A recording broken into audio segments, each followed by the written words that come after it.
बालाघाट मुख्यालय में सर्व आदिवासी समुदाय ने संयुक्त रूप से जंगी प्रदर्शन किया, धरना दिया और विशाल रैली निकाली।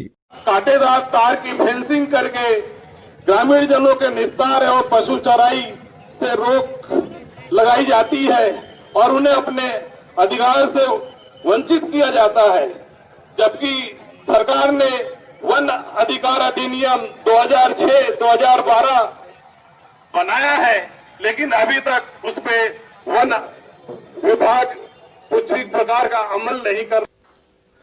पिछले माह पुलिस व नक्सलियों की मुठभेड़ में झाम सिंह नाम के आदिवासी की मौत हो गई थी। झाम सिंह ग्रामीण है और उसकी मौत पुलिस या नक्सली की गोली से हुई, इसकी जांच जिला स्तर पर कलेक्टर द्वारा मजिस्ट्रियल जांच की जा रही है। राज्य स्तर पर सीआईडी इसकी जांच कर रही है, लेकिन आदिवासी समाज इस जांच से संतुष्ट नहीं है। वे चाहते हैं इसकी जांच सेवानिवृत्त जज की कमेटी द्वारा की जाए। हमारी मांग न्यायिक जांच में ये है कि या तो हाई कोर्ट के किसी रिटायर्ड जज से हाई कोर्ट के उसमें हो जाए तो ज़्यादा अच्छा है, या कोई जज हो, रिटायर्ड जज हो, उनके नेतृत्व में जांच हो तो ज़्यादा पारदर्शिता रहेगी और ज़्यादा अच्छे से रिजल्ट आ पाएगा। क्योंकि इसके पहले जो जांचें हुई हैं, जो इन्होंने मजिस्ट्रियल जांच के आदेश किए, एडिशनल कलेक्टर को जो जांच के आदेश किए, उसमें परिणाम नहीं निकला। वो शासन के पक्ष में ही जवाब बना के दे देते हैं, तो इसलिए हम लोग उस जांच से संतुष्ट नहीं हैं। पुलिस अधीक्षक को हटाने और पुलिस पार्टी पर हत्या का अपराध दर्ज करने, परिवार के 2 सदस्यों को नौकरी और 1 करोड़ का मुआवजा देने की ये मांग कर रहे हैं। हमारी मांगे 2 लोगों की नौकरी, परिवार के 2 लोगों को नौकरी है और 1 करोड़ रुपए मुआवजा है।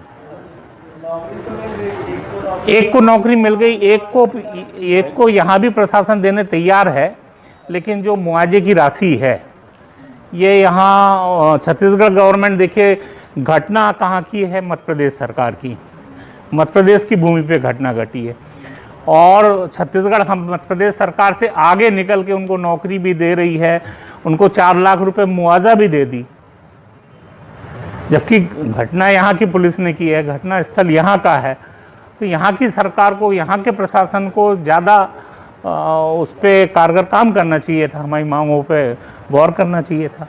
जो जान गई है वो तो नौकरी और उन सारी चीज़ों से पूर्ति नहीं की जा सकती है, वो आप भी जानते हैं, हम भी जानते हैं, लेकिन ये एक राहत है परिवार को कि कम से कम मुखिया के जाने के बाद परिवार अच्छे से रह सके, परिवार का जीवन यापन अच्छे से हो सके, ये एक राहत है। बाकी हमारा आंदोलन करने का उद्देश्य ये है, एक्चुअल में जिला स्तरीय हो या बड़ा आंदोलन करने का उद्देश्य ये है, हमारा उद्देश्य ये है कि ये घटनाएं बार बार ना हो। इसके पहले भी कुछ घटनाएं हुई हैं जिस पे हमारे 2 लोग, तो एक तो मैं खुद घटना स्थल पे गया था, बहुत सारे आप पत्रकार मित्र भी आप गए थे, घटना स्थल पे देखे थे, वो टोटली फर्जी मुठभेड़ था।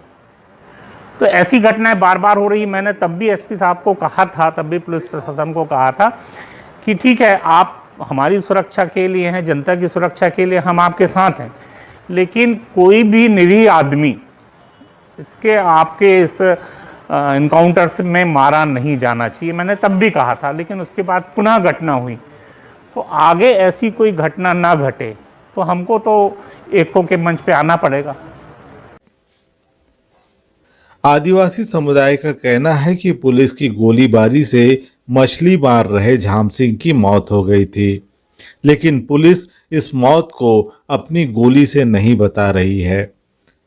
आदिवासी समुदाय ने जल, जंगल व जमीन पर अधिकार दिए जाने, वर्षों से जंगल में रहने वाले को पट्टा दिए जाने, विस्थापन के नाम पर हटाए जाने के विरोध, यूपी की हाथरस घटना के दोषियों की सजा दिए जाने सहित 12 सूत्री मांगों का एक मांग पत्र भी सौंपा। इससे पहले भी 2 बार प्रदर्शन कर अपनी मांग ये आदिवासी दोहरा चुके हैं। इस प्रदर्शन को गैर राजनीतिक तौर पर किया गया और साथ ही सरकार की मंशा पर सवाल भी उठाए। उन्होंने कहा कि पुलिस ने नक्सली के नाम पर ग्रामीण झाम सिंह की हत्या की है। सर्व आदिवासी संगठन के आह्वान पर पूरे मध्य प्रदेश में अधिकतर जिलों पर आदिवासियों पर हो रहे अन्याय, अत्याचार, शोषण और तरह तरह से विस्थापन किए जा रहे हैं, आदिवासियों का उल्लंघन किया जा रहा है। इसको लेकर आदिवासी सर्व समाज संगठन ने प्रदेशव्यापी लोकतांत्रिक जन आंदोलन जिला मुख्यालय बालाघाट में आयोजित किया है। और आज हमने जो ज्ञापन तैयार किया है, ये 14 बिंदुओं का ज्ञापन है। पिछले समय जो घटना 6 सितंबर को बाल समुद्र निवासी भाई झाम सिंह धुर्वे जी की जो हत्या पुलिस ने की, और पुलिस उस हत्या को लेकर पिछले 15 सितंबर को जिला मुख्यालय में सर्व आदिवासी समाज संगठन ने आंदोलन किया था। और उस आंदोलन में 15 दिनों का समय शासन प्रशासन को दिया गया था समाज की ओर से, किंतु आज दिनांक तक पूरा 1 माह हो गया, लेकिन शासन प्रशासन की ओर से किसी भी तरह की कोई कार्रवाई नहीं की गई। आज तक के जो कार्रवाई है वो शून्य है। दूसरी चीज़, हमने पीड़ित परिवार की ओर से लिखित थाने में आवेदन प्रस्तुत किया, किंतु आज तक उस आवेदन का भी किसी भी तरीके से उन्होंने FIR दर्ज नहीं किया। दूसरी ओर जो बालाघाट कलेक्टर ने जो मजिस्ट्रेट जांच की आदेश किए, मजिस्ट्रियल जांच में भी आज तक कोई कार्रवाई नहीं हुई, किसी व्यक्ति का बयान नहीं हुआ, न किसी का कोई स्थल निरीक्षण हुआ, यानी वो भी शून्य है। और पिछले जानकारी में आई कि मध्य प्रदेश शासन ने भी SIT की गठन की, लेकिन SIT की भी टीम अभी तक के जांच में नहीं आया। CID जांच वाले अभी तक के नहीं आए हैं। तो इन सब बातों को लेकर, दूसरी चीज़ कि बड़ी संख्या में बालाघाट जिले के साथ साथ अन्य प्रदेशों में भी आदिवासियों के ऊपर में तरह तरह के अत्याचार हो रहे हैं। आदिवासियों के उनके जल जंगल ज़मीन से बेदखल किया जा रहा है। आदिवासियों की जो खनिज संपदा है उसका गैर आदिवासियों के माध्यम से उसका दोहन किया जा रहा है।